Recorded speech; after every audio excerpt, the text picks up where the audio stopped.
복된 소식 아름다운 소리 AM 1590kHz 시카고 기독교 방송입니다.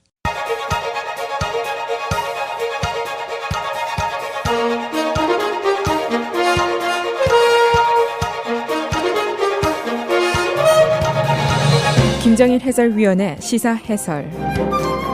세상을 넓게 봅니다. 삶의 지평이 넓어집니다.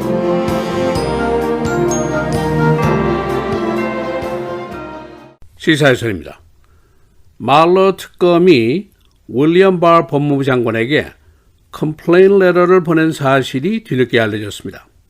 그 내용은 바 장관이 요약해서 의회와 국민들에게 발표한 4페이지짜리 조사 보고서의 요약본이 자신의 보고서 내용과 일치하지 않는다는 것입니다. 특히 자신이 보고서에서 언급한 트럼프의 사법 방해 혐의 부분에 대한 것은 훨씬 더 의미가 다르다는 주장이었습니다. 그런데 시간상으로 이 불만 표시 서한이 나간 후에 바 장관이 상하원에서 증언을 했는데 이때 그가 이 질문에 대해서 이 서한 사실을 모른 척하고 넘어갔다 하는 지적을 받고 있습니다. 그런데 그가 바로 오늘 상원 법사위원회에 다시 나와서 증언을 하게 됩니다. 민주당은 이 문제에 대해서 몹시 화가 나 있고 그의 독립성 여부에 대해서 의심을 더 강하게 갖게 됐습니다. 그는 내일 하원에서도 증언하도록 되어 있지만 아직 확실치가 않습니다. 그래서 워싱턴 포스트가 어제 폭로한 이 서한 내용이 특검 수사 정국의 결론 부분에서 또 하나의 새로운 불씨로 떠오르고 있습니다. 그래서 오늘은 어제 뒤늦게 나타난 말러 특검의 바 장관에 대한 편지 내용은 어떤 것인지, 이 편지에 대한 법무부의 견해, 또 의회 반응은 어떤 것인지 알아보겠습니다.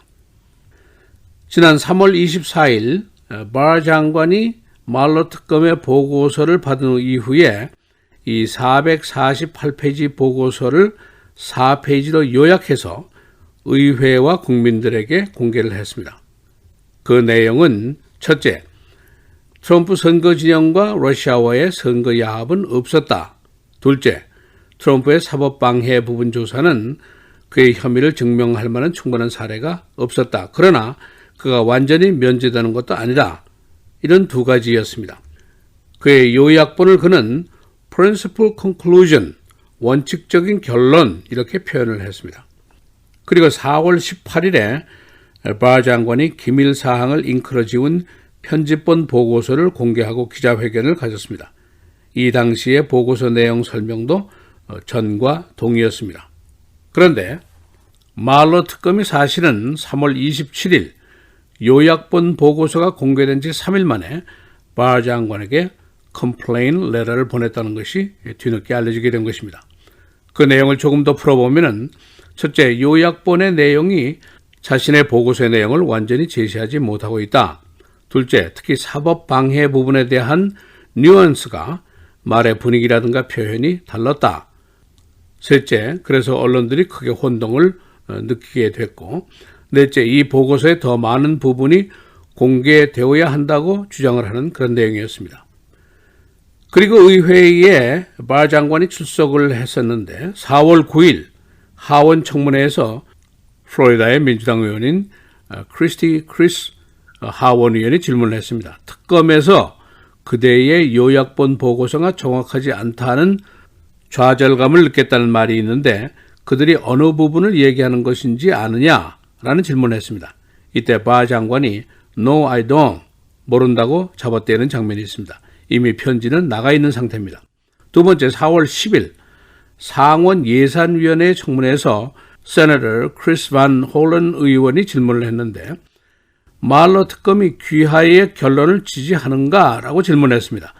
이때 바 장관이 I don't know 라고 역시 답변을 합니다. 이때는 이미 말러가 이의를 제기하는 편지를 보낸 시점이고 양자가 여기에 대해서 통화까지 한 시점이고 그런데 그가 모른다고 답변을 했습니다. 그 후에 시간이 한참 더 흘렀고 바로 어제 워싱턴 포스트가 특검이 법무부 장관에게 컴플레인 레터를 보냈다는 사실을 폭로하게 된 것입니다. 이후에 법무부의 대변인이 이 사실에 대해서 스테이트먼트를 내놓았습니다. 특검은 법무부 장관의 3월 24일 보고서 내용 중에 부정확했다든가 오도의 내용이 있었다고는 말하지 않았다. 그러나 전체 내용이 충분하지 못했다는 것, 또 언론 보도에 대해서 좌절감을 느꼈다고 지적을 했다라고 설명을 했습니다. 즉 틀린 것과 오도 부분은 없다는 것입니다. 그러나 여기에 대한 이제 반론이 있는데 바 장관이 기술적으로 테크니컬리 부정확한 말을 안 했다고 치고, 그러나 그가 의식적으로 이건 전체 그림이 아니다 또는 양자 사이에 이견이 없다라는 인상을 심어주면서 여론을 혼란시키려는 의도가 있었다는 비난을 받기에는 충분한 것이다 라는 반론도 제기가 되었습니다. 3월 28일 이 제기 서한이 보내진 직후에 두 사람이 15분 동안 전화를 했었습니다. 법무부 측의 말에 따르면 두 사람의 통화는 매우 정중하고 우호적이었고 그러나 절차상의 이견이 제시됐다. 즉 예의가 있는 대화였지만 이의가 있었다 이런 말입니다. 바로 오늘 상원법사위원회가 바 장관을 불러서 청문회를 또 가지게 됩니다. 4월 18일 보고서 내용이 발표된 이후에 첫 대면이라고 볼 수가 있습니다. 여기에 특검의 컴플레인 레터까지 있었고 지난 4월 초 청문회에서 그 사실을 모른 척했던 것에 대해서 민주당 측에서는 매우 화가 나 있습니다. 그래서 오늘 좀 거친 질문이 나올 것으로 예상이 됩니다. 그리고 내일 하원이 또 바 장관에 대한 청문회 스케줄링을 했는데 그러나 절차상의 문제로 이 청문회가 연기되든지 또는 무산될 가능성이 있습니다. 하원 자신의 변호사를 동원해서 법무부 장관에게 질문을 하겠다 하는 포맷을 고집했습니다. 그러나 법무부 장관은 이에 불응한다는 방침을 세우고 있습니다. 한편 하원 법사위원회의 제러드 네들러 의원은 말러의 컴플레인 레터를 오늘 오전까지 자신의 법사위원회에 제출하라고 법무부에게 요구를 했습니다. 공화당 측에서는 특히 미치 맥코넬 상원의원 총무는 특검 조사 전국은 이미 끝났다. 이제는 다른 쪽으로 더 앞으로 나가자 하고 주장을 했습니다. 그러나 민주당 측에서는 특검 전국이 아직 끝나지 않았다는 주장입니다. 말러가 남긴 10개 사항의 사법방해죄 사례가 여기에 있고 14개의 트럼프 개인에 대한 재판 조사가 계속되고 있고 그리고 말러 특검의 컴플레인 레터까지 여기에 추가가 됐다. 그런 입장을 보이고 있습니다. 시사해설 김재일입니다.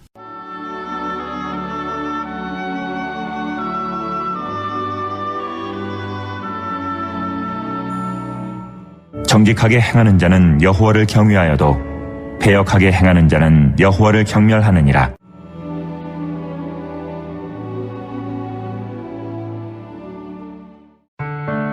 미디어를 통한 세계 선교를 꿈꾸는 KCBS. 이제는 라디오가 없어도 KCBS 시카고 기독교 방송을 실시간으로 청취할 수 있습니다. KCBS 시카고 기독교 방송에서는 쉽고 간편한 라디오 청취 서비스를 제공합니다. 스마트폰 애플리케이션 서비스 안내 앱 스토어에서 KCBS를 검색해 시카고 다운타운 그림의 KCBS 아이콘을 무료로 다운받아 설치하시면 스마트폰으로 실시간 KCBS 생방송 청취가 가능합니다. 정규 방송 시간 후에는 CBS 기독교 방송이 실시간 방송됩니다. 또한 시카고 기독교 방송 웹사이트 kcbs1590.org에서 생방송 듣기 메뉴를 통해 KCBS 라디오를 실시간으로 청취할 수 있습니다. 김정일 해설위원의 시사해설 방송도 스마트폰 KCBS 앱을 통해 매일 청취가 가능합니다. KCBS 앱의 왼쪽 상단에 위치한 메뉴에서 J-Kim 뉴스를 클릭하시면 다시 듣기 서비스가 가능합니다. 또한 페이스북이나 유튜브에서도 김정일 해설위원의 시사해설 진행 방송 청취가 가능합니다. KCBS 실시간 청취 서비스에 관한 자세한 사항은 시카고 기독교 방송 전화 847-583-영원구원 583-영원구원번으로 문의하시기 바랍니다.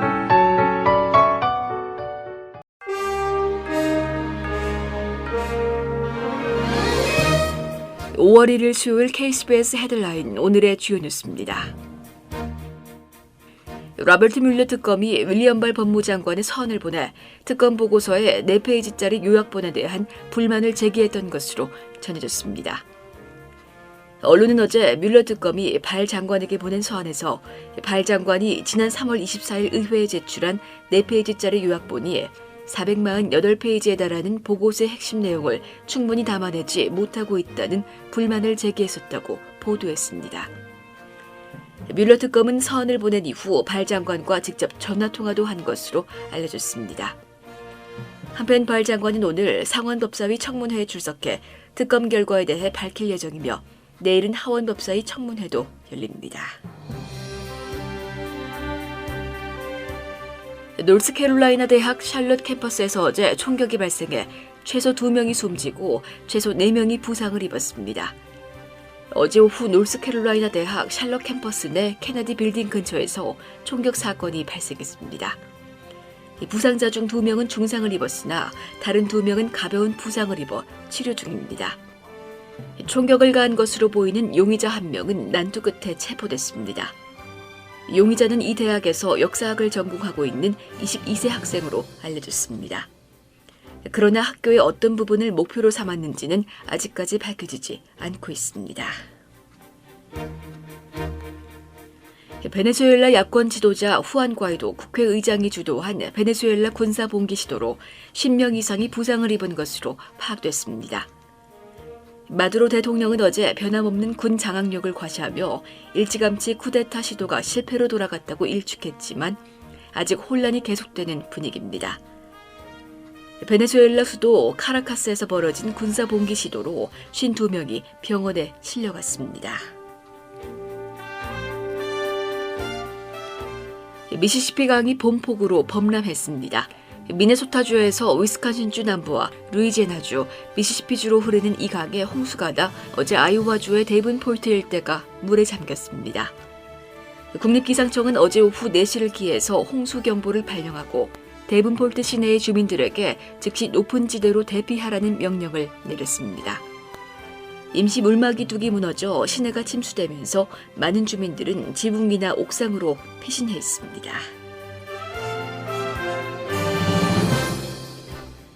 주상원 민주당 측에서 학교 예산을 위한 부동산세 부과를 동결시키자는 안을 검토 중입니다. 상원 일부에서는 어제 비공개 회의에서 지역 학교 지원 예산 충당을 위한 부동산 세금 부과를 동결하자는 안을 제시했습니다. 이 안은 교육 예산 충당을 위해 고소득자의 세금을 높이는 방안을 제시했습니다. 백인 학생들의 흑인 얼굴 변장 문제로 말썽이 난 홈우드 플러스모어 하이스쿨 학생들이 어제 학교 측의 미온적인 처벌에 항의하는 시위를 거리에서 벌였습니다. 약 2,800명의 학생들은 교내에서 항의 모임을 가진 후 이 중에 수백 명이 거리로 뛰쳐나와 시위를 계속했습니다. 주로 흑인 학생 측은 학교 당국이 말썽을 일으킨 4명의 백인 학생 처벌을 미온적으로 처리하는 것에 반발하고 있습니다. 계속되는 비로 시카고 주변의 대부분 카운티에 침수 경보가 내려져 있습니다. 기상대는 이 비가 내일까지 계속될 것으로 예보했는데 강우량이 높아짐에 따라 쿡 카운티를 비롯해 윌, 맥켄리, 케인 카운티 등에도 침수 경보를 내렸습니다. 특히 데스플레인 리버, 투페이지 리버, 켄커키 리버 등의 주변에 침수 가능성이 높습니다. 날씨입니다. 오늘은 곳곳에 침수경보가 발령된 가운데 곳에 따라 비가 내리겠습니다. 낮 최고 59도, 밤 최저 42도. 내일도 흐린 가운데 비가 내리겠고 한때 던더스톰이 예상됩니다. 낮 최고 47도, 밤 최저 43도. 금요일 대체로 맑은 가운데 가끔 구름 많겠습니다. 낮 최고 50도, 밤 최저 42도. 토요일 흐리겠습니다. 낮 최고 59도, 밤 최저 46도입니다.